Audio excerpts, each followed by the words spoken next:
জাতির উপকার করতে হলে ব্যবসা করতে হবে, ব্যবসা ছাড়া জাতির উপকার করা যায় না। তাই তো আল্লাহ রাসূল বলছেন, ব্যবসার মর্যাদা উল্লেখ করতে বলছেন না তাজেরা সাদেকাল আমিন একুনই ইয়াউমাল কিয়ামাহ মাল আম্বিয়া ওয়াস সিদ্দিক ওয়াস শুহাদা। যারা সত্যবাদী বিশ্বস্ত ব্যবসায়ী তারা বিচারের মাঠে নবীগণের সাথে থাকবেন, শহীদদের সাথে থাকবেন, সলেহ নেককার মানুষদের সাথে থাকবেন, সত্যবাদী বিশ্বস্ত ব্যবসায়ী যারা। আবার বলছেন আর তিজারাত মাল কিদবল হালাফ, ব্যবসা অনেক সময় মিথ্যা কথাই হয়ে যায়, অনেক সময় কসমে হয়ে যায়। ফাশুবহ বিসাদকা, দান খারেত করে পূর্ণ করে দাও। ব্যবসা দিয়ে মানুষের উপকার করতে পারবেন, ফকির মিসকিনের উপকার করতে পারবেন, অসহায় মানুষের উপকার করতে পারবেন, জামিয়া সালাফের উপকার করতে পারবেন। দিন মজুরি করে উপকার করা যাবে না। 25 দিনই টাকা শেষ হবে, দিবেন কাকে? বাপ মাকে দেওয়া যাবে না। বাপ মা যদি টাকা চায় তাহলে আপনি বলবেন নিজেরই চলে না, ছেলে মেনে আবার আপনি। এটা কঠিন কাজ। নিজের জাতির বাপ মার জনগণের উপকার করতে হলে ব্যবসা করতে হবে। আল্লাহ রাসূল সাল্লাল্লাহু আলাইহি সাল্লাম সেটা ভালোবাসতেন। তিনি জমি চাষের নিন্দা করেছেন, বলেছেন জমি চাষ করলে অন্তর শক্ত হয়ে যায়। আর ব্যবসার ব্যাপারে তিনি অনেক বলেছেন, আর তিনি নিজেও ব্যবসায়ী ছিলেন। আর বলেছেন পার্টনারে ব্যবসা করলে তৃতীয় জন আল্লাহ থাকেন, তবে একজন যদি একটু ক্ষতি করে তখন আল্লাহ বলেন যে তাহলে আমি থাকো। দুইজন মিলে টাকা জমা করে ব্যবসা করেন ভালো, কিন্তু ব্যবসা করতে করতে একদিন তো যদি 10টা টাকা ওখান থেকে নিয়ে নেন, আপনার সাথী জানে না, ওই সঙ্গী পার্টনার জানে না 10টা টাকা নিয়ে নিয়েছেন, তখন আল্লাহ আর আপনার সাথে থাকবে না। এখন আল্লাহ বলবেন যে তোমরা দুইজন থাকো, আমি গেলাম। আর যতক্ষণ পর্যন্ত আর একজনের ক্ষতি করবেন না ততক্ষণ ব্যবসা কয়জনে চলছে? 3 জনে চলছে। হাদিস কিন্তু বুখারী মুসলিম।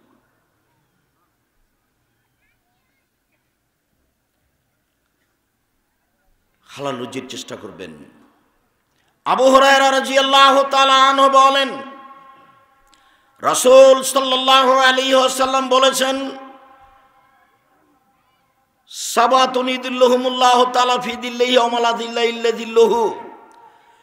7 শ্রেণীর মানুষ বিচারের মাঠে বিশেষ ছায়াতলে থাকবে, এরা খুব বেশি সম্মানী। 7 শ্রেণীর মানুষ বিচারের মাঠে বিশেষ ছায়াতলে থাকবে, যেদিন আল্লাহর ছায়া ছাড়া আর কোনো ছায়া থাকবে না।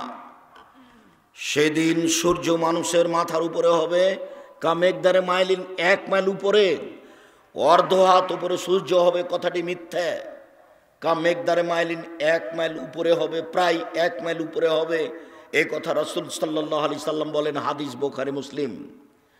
সেদিন সূর্যের তাপে মানুষের শরীর থেকে ঘাম এমনভাবে বের হবে যে কিছু কিছু মানুষ তার ঘামের মধ্যে থাকবে এখনো ফিয়ারাকেহি, কেউ কেউ তার ঘামের মধ্যে থাকবে মিনহুম্মা এখনো কাবায়ে, কারো কারো শরীরের ঘাম হবে টাকনু পর্যন্ত, অমিনহুম্মা এখনো এলা রোকবাতাই হে, কারো কারো ঘাম হবে হাঁটু পর্যন্ত, অমিনহুম্মা এখনো এলা হাকওয়াই হে, কারো কারো ঘাম হবে কোমর পর্যন্ত, অমিনহুম্মা এখনো এলা তারকুয়াতেহি, কারো কারো ঘাম হবে নাক পর্যন্ত। শরীরের ঘাম নাক পর্যন্ত হবে। কি দিয়ে বুঝায় আপনাকে আমি বিচারের মাঠ কত কঠিন। কবর যত কঠিন, কিয়ামত তার চেয়ে অনেক অনেক বেশি কঠিন। কিয়ামতের মাঠ যত কঠিন, জাহান্নাম তার চেয়ে অনেক অনেক অনেক বেশি কঠিন। সম্মানিত দিনী ভাই বোন, বিচার মাঠে 7 শ্রেণীর মানুষ বিশেষ ছায়াতলে থাকবে, যেদিন আল্লাহর ছায়া ছাড়া আর কোনো ছায়া থাকবে না, যেদিন সূর্য মানুষের মাথার উপরে 1 মাইল উপরে থাকবে। 1 শ্রেণীর মানুষ ইমামুন আদিল, ন্যায় পরায়ণ নেতা। নেতৃত্ব খুব কঠিন জিনিস। উমর রাদিয়াল্লাহু তাআলা আনহু বলেছেন, খলিফা হওয়ার আগে যা কিছু নেকি করেছি, খলিফা হওয়ার পরে যা কিছু ক্ষতি হয়েছে, দুটা মিলে সমান সমান হয়ে কোনো রকম করে জান্নাতে যেতে পারলেই হলো। অথচ উমারের জান্নাতের খবর জানেন? আল্লাহ রাসূল বুখারী মুসলিমের হাদিস, স্বপ্নে জান্নাত দেখলেন, ঘুরলেন, দেখলেন একটা খুব টকটকে ঝকঝকে ঘর, পাশে একজন বৃদ্ধা মহিলা। আল্লাহর নবী জিজ্ঞাসা করলেন, মহিলা বলতে পারো এই ঘরটি কার? বোঝা যাচ্ছে আল্লাহর নবী গায়েবের খবর জানেন না। তখন মহিলাটি বলছে ঘরটি হচ্ছে উমারের। আল্লাহ রাসূল বলছেন সাল্লাল্লাহু আলাইহি সাল্লাম, ঘরের বাহির যত এত সুন্দর টকটকে ঝকঝকে হয়, ভিতরই বা কত সুন্দর। আমার দেখার ইচ্ছে হলো ঘরের ভিতর দেখে আসি, কিন্তু উমারের আত্মমর্যাদা আমার মনে পড়লো। আমি বললাম এত বড় দামি মানুষের ঘরে ঢুকি কি করে? আমি তার ঘরে ঢুকলাম না, এত বড় মর্যাদাপূর্ণ মানুষের ঘর আমি ঢুকবো না, ঢুকি কি করে? ফজরের টাইমে উমারের সাথে দেখা হয়ে গেল। উমার, জান্নাতে আমি দেখলাম তোমার ঘর, খুব উন্নত মানের ঘর, দেখে আমার স্বাদ জাগলো। তোমার ঘরের ভিতরটা একটু দেখি, কিন্তু তোমার মর্যাদাকে লক্ষ্য করে আমি আর ঘরে ঢুকিনি। তখন উমর রাদিয়াল্লাহু তাআলা আনহু বলেন, আল্লাহর নবী, আপনি আমার আত্মমর্যাদাকে হিসাব করেন। এই বলে তিনি ঝরঝর করে কাঁদতে লাগলেন। ইনি উমর, অর্ধ পৃথিবীর খলিফা, কুশাগর বুদ্ধিজীবী রাজনীতিবিদ উমর। এই উমর বলেছিলেন, আমার রাজত্বের জীবনটা যতটুকু ক্ষতিপূর্ণ, আগের জীবনটা যতটুকু নেকির, দুইটা মিলে সমান সমান হয়ে জান্নাতে যেতে পারলেই হবে। অথচ আল্লাহ নবী বলছেন, বিচারের মাঠে 7 শ্রেণীর মানুষ বিশেষ ছায়াতলে থাকবে। তার এক শ্রেণীর মানুষ হচ্ছেন ন্যায়পরায়ণ নেতা। পৃথিবীতে সবচেয়ে ন্যায়পরায়ণ নেতা হচ্ছেন উমর। আল্লাহ রাসূল বলছেন, উমর, তোমার মান সম্মানে এত বেশি, উমর তোমাকে শয়তান দেখে ভয় করে। উমর, তোমার ঈমান এত বেশি, তুমি যে রাস্তা দিয়ে হাঁটো সে রাস্তা দিয়ে শয়তান হাঁটে না। উমরের মান মর্যাদাই বেশি। রাসূল সাল্লাল্লাহু আলাইহি ওয়াসাল্লাম বলছেন, আমার পরে যদি কেউ নবী হতেন তাহলে উমর নবী হতেন। এই কথা মুহাম্মদ সাল্লাল্লাহু আলাইহি ওয়াসাল্লাম বলেন। রাসূল সাল্লাল্লাহু আলাইহি ওয়াসাল্লাম বলেছেন, যদি কাউকে 2 জনের নেতা করা হয়, 2 জনের, চেয়ারম্যান মেম্বার তো বহু দূরের কথা, কাউকে যদি 2 জনের নেতা করা হয়, আল্লাহ রাসূল বলছেন, জবেহা বেগাইরে সিকিন, তাকে ছুরি ছাড়াই জবে করে দেওয়া হলো। ছুরি ছাড়াই জবে করে দেওয়া হলো, 2 জনের যাকে দায়িত্বশীল করা হলো। মানে ছুরি ছাড়া মানুষকে জবে করা যায়? এই কথার অর্থ জবে নয়, এই কথার অর্থ হলো ঠিকভাবে নেতৃত্ব দিলে দুনিয়া হারাবে, স্বার্থপরতায় নেতৃত্ব দিলে পরকাল হারাবে। ইহকালও টিকলো না, পরকালও টিকলো না, তার নাম ছুরিবিহীন জবে করা। ঠিকভাবে নেতৃত্ব দিলে দুনিয়া টিকে না, বেঠিকভাবে নেতৃত্ব দিলে পরকাল টিকে না, তার নাম নেতৃত্ব। রাসূল সাল্লাল্লাহু আলাইহি ওয়াসাল্লাম বলছেন, বিচারের মাঠে বিশেষ ছায়াতলে 7 শ্রেণীর মানুষ থাকবে। তার এক শ্রেণীর মানুষ হচ্ছে ন্যায়পরায়ণ নেতা।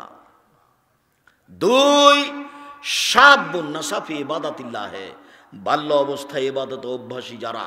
এই ছেলে বসো, পাশ থেকে কোনো বাচ্চা ছেলে উঠলে আপনি খেয়াল করবেন, আপনাকে একটু ধৈর্যের পরিচয় দিতে হবে। আপনি যে আরেকজনের সামনে দিয়ে হাঁটছেন, কিছুক্ষণ পরে তো আমরাই আলোচনা ছেড়ে দেবো, তো ও তো আমার কথা ধরতে পারবে না, খেয়াল করতে পারবে না। আমি যে আল্লাহর নবীর হাদিস অনুবাদ করছি তা আপনার কারণে তো বুঝতে পারছে না। এমনভাবে বসে থাকবেন পাথর যেন মনে করে আপনি পাখি, পাখি যেন মনে করে আপনি পাথর, পাখি যেন মনে করে আপনি পাথর, তাই আপনার মাথায় আপনার গায়ে বসতে চাচ্ছে। এমনভাবে এক খেয়ালে চেয়ে থাকবেন আর বসে থাকবেন, নড়াচড়া করবেন না, কারো গায়ে হাত দেবেন। এই ছেলে, খুব প্রস্তুত থাকো। বাল্য জীবন থেকে ইবাদতে অভ্যাসী যারা, তারা থাকবে বিশেষ ছায়াতলে। 3, রাজুলুন কালবুহু মুআল্লাকুন বিল মসজিদ, ওই লোক বিশেষ ছায়াতলে থাকবে যার অন্তর মসজিদের সাথে লেগে আছে।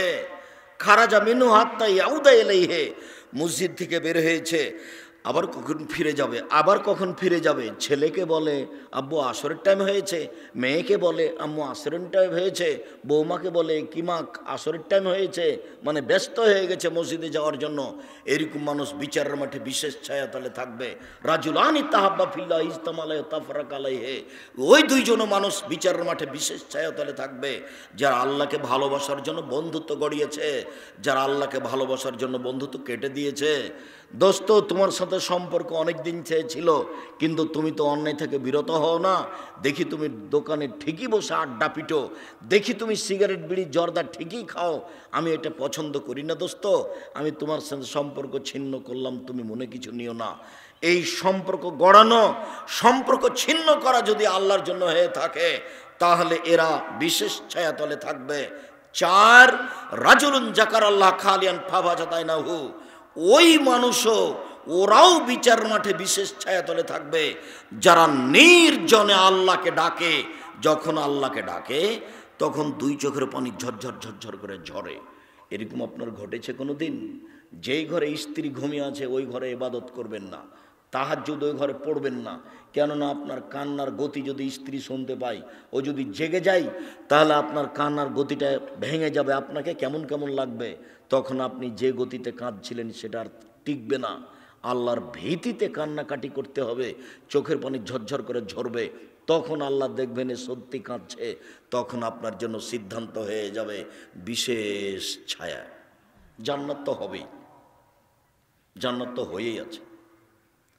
ওয়ারাজুলুন দাতু ইমরাতুন যাতু হাসাবিন ওয়া জামাল, ওই সুন্দরী মেয়ে, সম্ভ্রান্ত পরিবারের মেয়ে তোমার সাথে অন্যায় অশ্লীল কাজ করতে চাইলো, তুমি বললে ইন্নী আখাফুল্লাহ, আমি আল্লাহকে ভয় করি।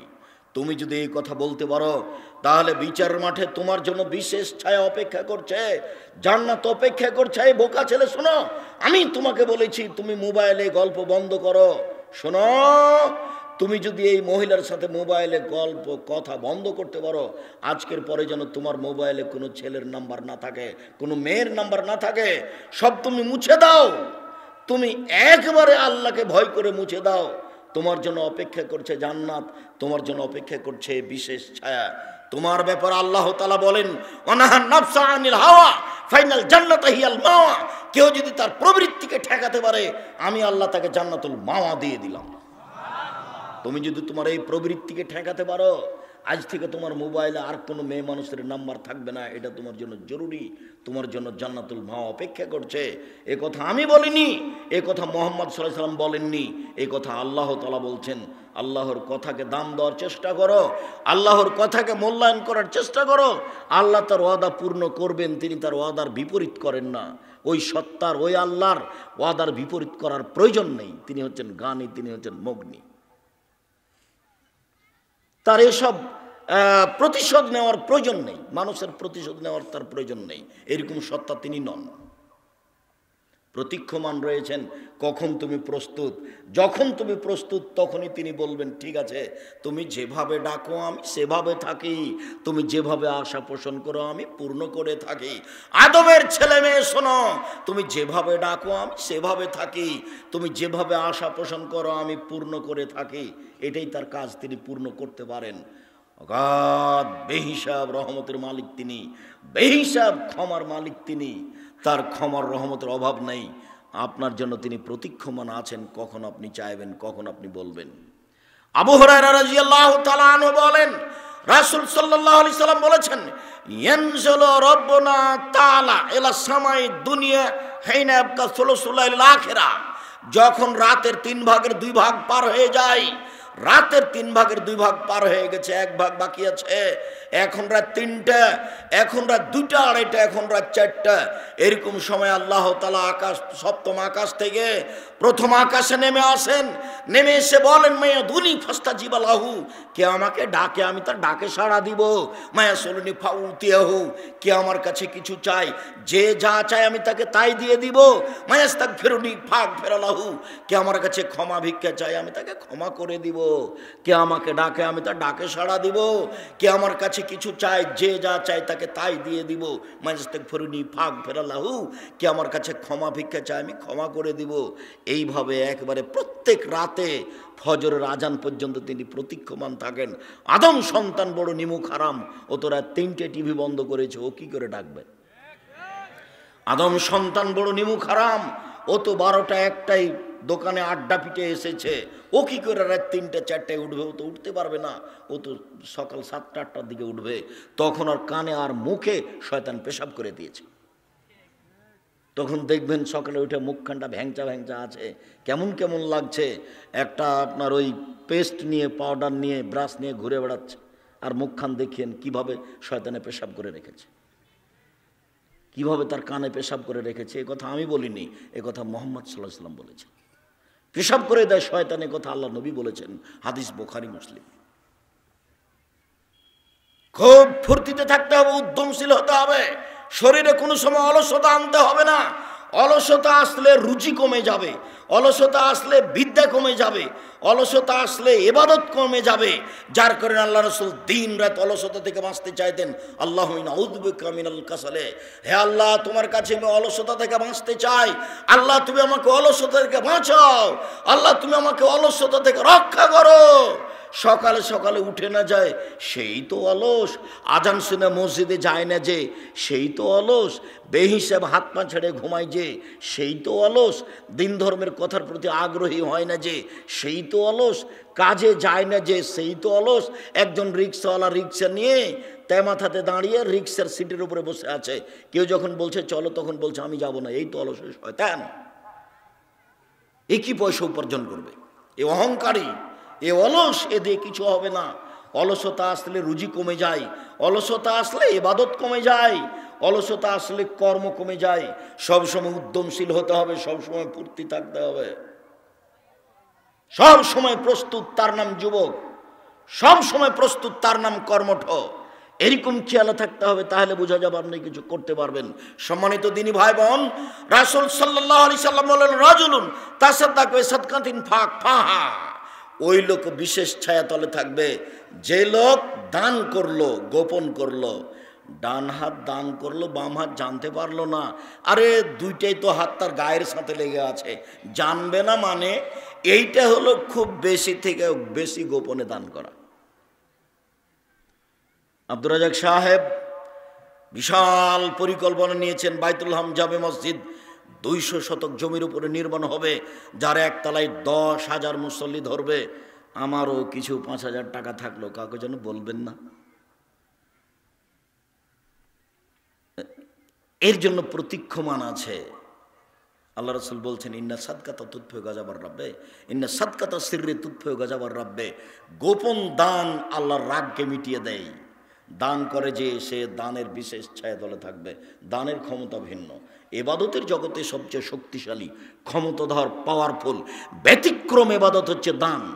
দানের মতো শক্তিশালী ইবাদত পৃথিবীতে নেই।